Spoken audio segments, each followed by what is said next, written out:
day all students. Today we study the next unit of your syllabus. It is from macroeconomics and name of the unit is government budget and the economy. So let's know what is government budget. Actually, government budget is an annual statement showing item-wise estimation of receipts and expenditures during a fiscal year. The receipts and expenditures shown in the budget are estimated only, not the actual ones. In a mixed economy like ours, the government tries to influence economic life through its budgetary measures. So government prepares the budget for achieving certain objectives. और वो objectives हैं, सबसे पहला हम लेंगे GDP growth. In order to achieve this objective, government undertakes the 3 steps. First step जो government लेती है वो ये है कि टैक्स कंसेशंस देती है प्रोडक्टिव एक्टिविटीज़ के लिए, और दूसरा स्टेप जीडीपी ग्रोथ के लिए गवर्नमेंट इंफ्रास्ट्रक्चर को डेवलप करती है, like roads, canals, power bridges etcetera. इसके लिए अपना पब्लिक एक्सपेंडिचर को इंक्रीज़ कर देगी government. And thirdly, GDP growth objective को अचीव करने के लिए गवर्नमेंट में establish public enterprises. Second objective है गवर्नमेंट का allocation of resources. As in market economies, allocation of resources is determined by the prices of demand and supply. और जो private individuals होते हैं उनका मेन मोटिव होता है प्रॉफिट कमाना. तो जब प्रॉफिट मैक्सिमाइजेशन हो जाता है मार्केट इकोनॉमी में तो generally social welfare is ignored. So through budgetary policy the government tries to reallocate the resources to make the balance between the goals of profit maximization and social welfare. इसमें government कैसे इस objective को achieve कर सकती है? It can influence allocation of resources by influencing market mechanism through taxes, subsidies and direct participation in production. Secondly, जो heavy taxes हैं वो उन प्रोडक्टिव यूनिट्स पर लगा दे गवर्नमेंट जैसे हार्मफुल प्रोडक्ट्स हैं. The examples can be liquor, cigarette. और tax concessions and subsidies can also be given to encourage production of the products which are very useful. और इसका एग्जांपल है जैसे khadi. Third objective government budget का है provision of public goods. Through budgetary allocation of funds, government makes provisions for the production of these goods which satisfy the collective needs of the people. और इसके सबसे बढ़िया examples हैं जैसे law and order, defence of the country. Fourth objective है redistribution of income and wealth. Actually हमारी country में inequalities of income and wealth बहुत ज़्यादा है.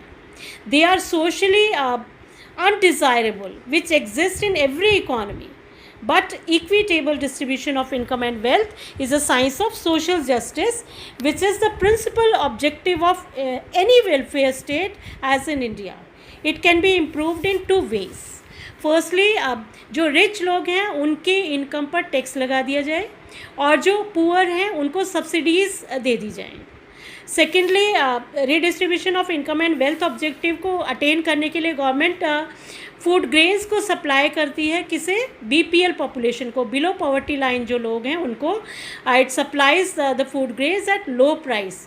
For example, free distribution of LPG connection to the poor people. And fifth objective हमारे सामने है government budget का बैलेंस्ड रीजनल ग्रोथ. एक्चुअली जो रीजन्स हैं हमारी कंट्री में उनकी ग्रोथ भी अनबैलेंस्ड है, और इस ऑब्जेक्टिव को अचीव करने के लिए गवर्नमेंट में promote developmental activities in backward areas. Liberal tax laws can be followed, like it may grant tax concessions to those production units which are established in these areas means backward areas में. Then public enterprises में also establish in these areas. तो जो backward areas उसमें funds भी government ज़्यादा infrastructure development के लिए allocate कर सकती है. सिक्स्थ ऑब्जेक्टिव है गवर्नमेंट बजट का employment opportunities. Through budgetary policy investment in public enterprises can be encouraged. और जब पब्लिक एंटरप्राइजेज में इन्वेस्टमेंट होगा तो एम्प्लॉयमेंट अपॉर्चुनिटीज़ बढ़ेंगी. इसका सबसे बढ़िया एग्जाम्पल है MNREGA. It is offering employment to large poor sections of the society. Seventh objective of government budget is economic stability. Economic stability means absence of fluctuations in prices. Actually जो free economy होती है उसमें trade cycles आती रहती हैं, जैसे may be the possibility of recession, depression, recovery and boom, they are bound to exist. Through budgetary policy, government saves the economy from situations of inflation and deflation. Heavy taxes are imposed to discourage private consumption and bring cuts in expenditure so inflation can be controlled. Government reduces taxes to control deflation. ये सारे हमारे objectives हैं जो government budget में government budgetary policy के through achieve करती है. Now next topic we have structure of the budget और components of the budget. Actually government budget के दो कंपोनेंट्स हैं, एक बजट रिसीप्ट्स हैं और एक बजट एक्सपेंडिचर है. सबसे पहले हम लेंगे budget receipts. Budget receipts refer to the estimated money receipts of the government from all sources during a fiscal year. Budget receipts are of two types, revenue receipts and capital receipts. Revenue receipts are those receipts of the government which neither create a liability nor lead to reduction in assets. For example, tax receipts. Tax is a revenue receipt because it does not involve any corresponding liability for the government. Tax is a unilateral one sided compulsory payment है to the government, क्योंकि हम हमारे ऊपर जो tax लगता है हमारी income पर वो हमें देना ही देना है. Also tax receipts do not lead to any reduction in assets of the government. जो रेवेन्यू रिसीप्ट्स हैं वो हमारी एक तरह से दो तरह की होती हैं, दो सोर्सेज से आती हैं. एक तो टैक्स रिसीप्ट्स होती हैं, एक नॉन टैक्स रिसीप्ट्स होती हैं. जो टैक्स रिसीप्ट्स होती हैं उनमें हम इंक्लूड करते हैं income tax, corporation tax, gift tax, customs duty, excise duty, GST. और इसी तरह से नॉन टैक्स रिसीप्ट्स हैं उसमें हम fees, fines, escheats and then special assessment, income from public enterprises, income from sale of spectrum, ये सब हम इंक्लूड करते हैं नॉन टैक्स रिसीप्ट्स पे. तो सबसे पहले हम पढ़ेंगे टैक्स रिसीप्ट्स. और टैक्स रिसीप्ट क्या है? एक कंपल्सरी पेमेंट है हमारा टैक्स जो गवर्नमेंट को हर हाउस होल्ड देता है, हर फर्म्स देती हैं, हर इंस्टीट्यूशनल यूनिट्स पे करते हैं. तो जो टैक्स रिसीप्ट्स होती हैं ये जो टैक्स हैं हमारे दो तरह के हैं, एक तो है डायरेक्ट टैक्स और एक है इनडायरेक्ट टैक्स.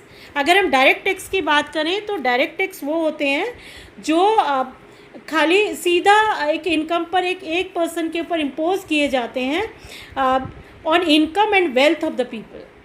और जो इनडायरेक्ट टैक्सेस हैं वो taxes they are implied on goods and services. जो डायरेक्ट टैक्सेस हैं ये तो these are the taxes finally paid by the persons on whom they are legally imposed and the burden of direct taxes can not be shifted. These taxes are generally progressive in nature और इसका example है income tax, corporation tax. Income tax वो लोग देते हैं जो salary earn करते हैं. Corporation tax is paid by the corporate enterprises like businessman, profit tax भी बोलते हैं इसको. और इनडायरेक्ट टैक्सेस में ऐसा है कि भी जिसके ऊपर ये लागू हुआ है ज़रूरी नहीं है वही पे करे. These are imposed on one person but paid by another. The burden of indirect taxes can be shifted. These taxes are generally regressive in nature और इसका एग्जाम्पल है जीएसटी. तो अब हम पढ़ेंगे, ये तो डायरेक्ट और इनडायरेक्ट टैक्सेस हो गए. नेक्स्ट हमारा जो टैक्सेस का टाइप हो सकता है वो है रिग्रेसिव एंड प्रोग्रेसिव टैक्सेस. अगर प्रोग्रेसिव टैक्स की बात करते हैं, it is a tax when the rate of tax that increases with an increase in income. जैसे जैसे हमारी इनकम बढ़ती चली जाएगी हमारे ऊपर टैक्स लगता चला जाएगा, इसीलिए इसको प्रोग्रेसिव टैक्स बोलते हैं. The real burden is more on rich and less on poor. The rate of tax, suppose for example है, rate of tax is 10% for the person who are earning between rupees 2 lakh and 5 lakhs. It is 15% between the persons who are earning the salaries between rupees 5 lakhs to 10 lakhs. इसी तरह से regressive जो tax है, it is said to be that tax when it causes real burden on the poor than the rich. For example, a person earning rupees 10,000 per month pays suppose 1 lakh per month, he pays 10% tax. He still has a balance of rupees 90,000 per month. आप देखिए 10% tax दे करके फिर भी 90,000 उसके पास बच जाते हैं, वो कहीं भी उसको खर्च कर सकता है. But if a person earns only 5,000 per month, he pays 10% tax as rupees 500. So it means a cut in his essential consumption, causing poor diet and so poor health. Next type of tax we have, जो tax हमारा resource है, इसका tax receipts हैं revenue की, वो है value added tax और specific taxes, दोनों हम लेंगे इसमें. अब वैल्यू एडेड टैक्स क्या है? It is an indirect tax which is imposed on value added at the various stages of production. It is imposed on each stage of production. For example GST. Specific tax वो होते हैं which are imposed on the weight और on some external measures of the commodities are called like tax on sugar on the basis of units of weight, उसके base पर tax लगता है. Tax on cloth that is imposed on the basis of length units. So ये थे हमारे tax receipts. इसमें हमने कितने टाइप्स के टैक्सेस पढ़े, जैसे direct, indirect tax, progressive, regressive tax, then value added tax and specific taxes. Now come to the non tax receipts. ये वो रिसीप्ट्स जो टैक्स के थ्रू नहीं आती. These are the receipts which arise from sources other than the taxes. इसमें सबसे पहला है fees. Fees are paid by those who receive services like court fees, registration fees, passport fees, tuition fees. Second, we have fines. Fines are collected from the lawbreakers, for example, crossing red lights. Then we have escheats. It refers to the claims of the government on the property of a person who dies without leaving behind any legal heir or a will. जिसका कोई वारिस नहीं होता, उस property को government acquire कर लेती है. Next जो हमारी नॉन टैक्स रिसीप्ट है वो है स्पेशल असेसमेंट.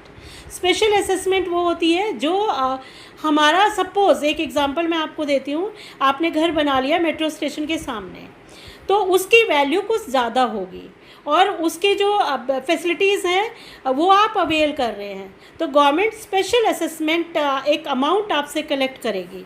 इसको हम बोलेंगे non tax receipt of the government. So if the value of property near such, like अभी हमने मेट्रो स्टेशन का एग्जांपल दिया, या कोई पब्लिक पार्क है उसके सामने हमारी प्रॉपर्टी है, तो उसकी वैल्यू इंक्रीज़ हो जाती है. Then the part of development expenditure is recovered from owners of such property in the form of special assessment.